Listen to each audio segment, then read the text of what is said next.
베트남은 오랜 기간 코로나19 청정국 지위를 유지했습니다. 특히 수도 하노이는 베트남이 16명의 확진자를 기록할 동안 단 한 명의 확진자도 발견되지 않았습니다. 하노이에서 북쪽으로 약 1시간 달려야 닿는 빈북에서만 집단 감염이 보고되었을 뿐이었습니다.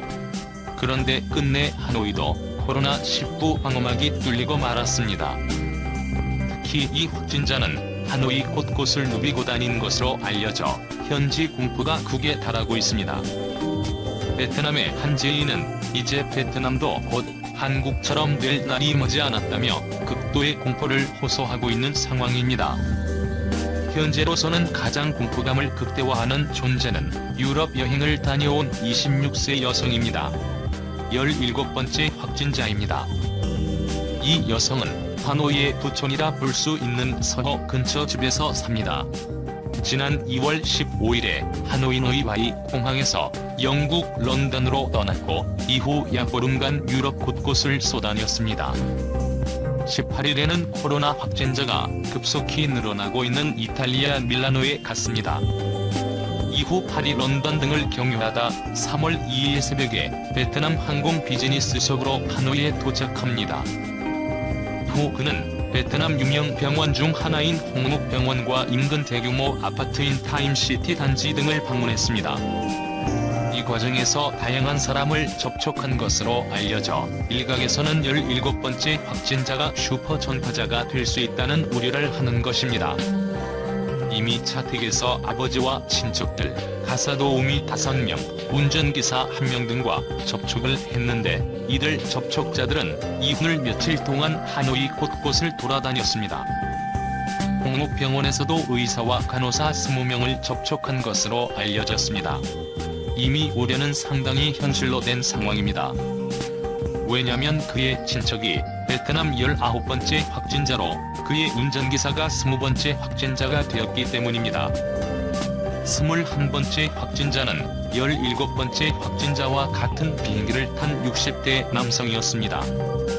이외에 같은 비행기를 탄 외국인 9명이 확진 판정을 받았습니다. 이제 베트남 누적 코로나19 확진자는 30명으로 늘었습니다. 화들짝 놀란 베트남 정부는 그의 자택인 쭈빠이 거리 일부에 펜스를 치고 아예 이동을 막아놓은 상황입니다. 하지만 사태가 일파만파 퍼져나가는 건 일정 부분 막을 수 없을 듯합니다. 일단 17번째 확진자가 베트남 항공을 타고 하노이에 들어올 때 탑승자만 베트남인 48명을 포함해 217명에 달합니다. 승객들은 하노이 입국 후 호치민시를 포함해 베트남의 여러 곳으로 이동했습니다. 확진 판정을 받은 외국인은 이미 곳곳으로 이동한 상황. 이들은 베트남 북부 광린 성과 라오카이성, 베트남 중부 다낭시, 후에시에서 확진 판정을 받았습니다. 이제 사실상 베트남 전역이 코로나19에 노출되었다고 봐야 할 것입니다. 사태는 인근 국가로 퍼져나갈지도 모릅니다. 이들과 함께 있었던 5명의 외국인이 캄보디아로 넘어간 것으로 알려졌기 때문입니다. 베트남은 코로나19 사태를 이유로 세계에서 가장 먼저 중국인 입국 거부에 나선 나라 중 하나입니다. 경제적으로나 문화적으로나 현재 가장 친한 나라라고 볼 수 있는 한국을 상대로도 최근 들어 사실상 입국 거부 조치를 취한 바 있습니다. 그건 크게 2가지 이유로 볼 수 있습니다. 하나는 베트남의 의료 체계를 돌아볼 때 방역망이 한번 뚫리면 다같이 공멸할 수 있다는 깊은 고민을 안고 있기 때문입니다. 또 하나는 베트남이 중국에서 빠져나가는 공장에 이전하는 첫 번째 대안으로 거론되는 상황에서 방역을 조기에 잡으면 상당한 반사이익을 볼 수 있다는 전망이 깔려있기 때문으로 해석됩니다. 이 작전은 상당 기간 성공해 한때 베트남은 코로나 청정국 지위를 유지했지만 잇따라 확진자 숫자가 늘어나면서 베트남 정부의 고민은 깊어지게 됐습니다. 한국 역시 마찬가지입니다. 베트남에 세워진 한국 공장의 숫자가 어마어마하기 때문입니다. 삼성전자만 놓고 봐도 문제가 복잡합니다. 삼성은 최근 구미 사업장에서 스마트폰을 만드는 게 힘들어지자 물량 상당수를 베트남으로 돌린 것으로 알려져 있습니다. 그런데 하노이에서 확진자 숫자가 속속 늘어나게 되면 하노이에서 차로 1시간 거리인 베트남 박린 공장에서 조만간 확진자가 나오지 말란 법이 없습니다. 삼성전자는 전 세계에서 생산하는 삼성 스마트폰 물량의 약 절반을 베트남에서 만드는데 갑자기 이 생산 계획에 차질이 생겨버리면 뾰족히 대처할 방법조차 없습니다. 생산 설비 상당수가 자동화되어 있지만 아직 검수 등 몇몇 공장은 사람의 손을 거치도록 디자인되어 있습니다. 사태가 지속되면 상당히 난감한 상황에 놓일 수 있다는 얘기입니다. 이 와중에 주베트남 한국대사관은 양국 간 끊어진 인적 교류가 경제에 미칠 파급 효과도 우려하고 있습니다. 삼성전자의 경우 수시로 대규모 엔지니어들이 베트남에 출장을 갑니다. 현지에도 다수의 직원이 자리 잡고 있지만 신제품 개발 등을 위해서는 본사에서 출장 오는 엔지니어의 손길이 절대적으로 필요하기 때문입니다. 그런데 한국과 베트남 항공길이 막히면서 한국 전문가가 베트남으로 출장길을 떠나기가 아주 어려워졌습니다. 이 문제를 해결하기 위해 한국 의료기관의 건강증명서가 있는 출장자는 2주간 격리 조치를 면제하게 하는 방안을 주베트남 한국대사관이 베트남 정부와 논의 중이었는데 베트남에서 코로나19 사태가 급속도로 악화되면서 이 역시 장담할 수 없는 처지가 될 것 같습니다. 여러 번 설명했지만 한국과 베트남은 문화 공동체, 경제 공동체로 많은 것을 공유하고 있습니다. 베트남의 별미인 반미를 둘러싼 오해 등으로 양국 간 신경전이 펼쳐지고 있는 형국이지만 양국 모두 상대방에 대한 비난은 절제와 자제를 해야 할 시점인 것 같습니다. 베트남 방역망이 뚫려 한국 기업이 손해를 보면 한국도 피해를 봅니다. 한국에서 베트남에 대한 감정이 나빠져 베트남으로 이동하는 기업 숫자가 줄어든다면 그 역시 베트남 입장에서는 마이너스일 것입니다. 베트남 축구 국가대표팀의 선전으로 베트남 거리의 박항서 감독 얼굴과 태극기가 동시에 나부낀 것이 불과 얼마 전입니다. 베트남은 조만간 한국의 3대 교역국 지위에 오를 것입니다.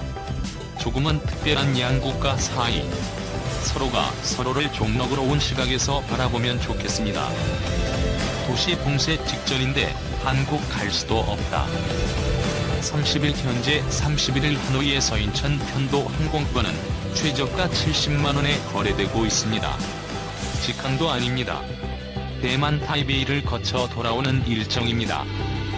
스톱오버 시간이 23시간 55분으로 하루에 육박합니다.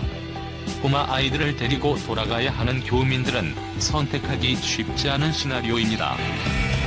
타이베이 경유 때 무사히 한국행 비행기를 탈 수 있을지도 미지수입니다. 비슷한 일정의 티켓이 110만원, 150만원을 호가하는 것도 있습니다.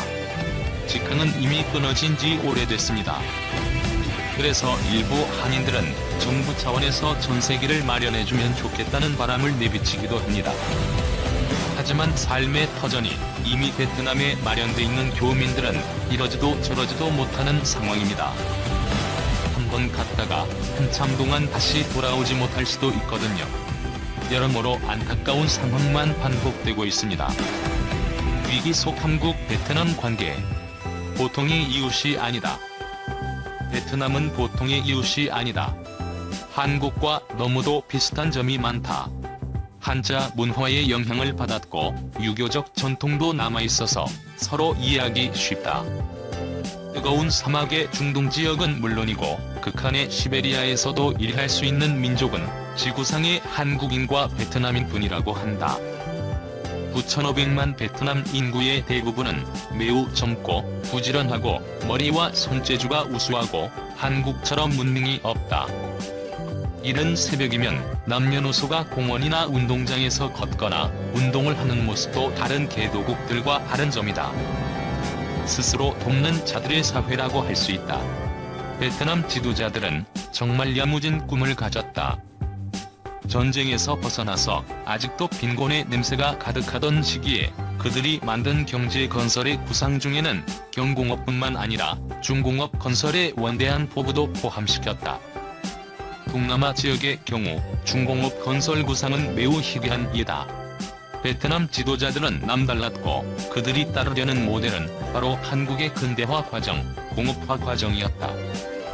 베트남과 인연을 맺었던 한국인들은 베트남에 대해 형제와 같은 진한 애정을 느끼고 있다. 2009년부터 양국은 전략적 협력 동반자 관계를 선언하고 미래를 향한 협력을 강화해가고 있다. 양국은 소나무와 잣나무의 상생관계를 더욱 발전시켜 개발 협력의 성공적 모델을 만들고 있다.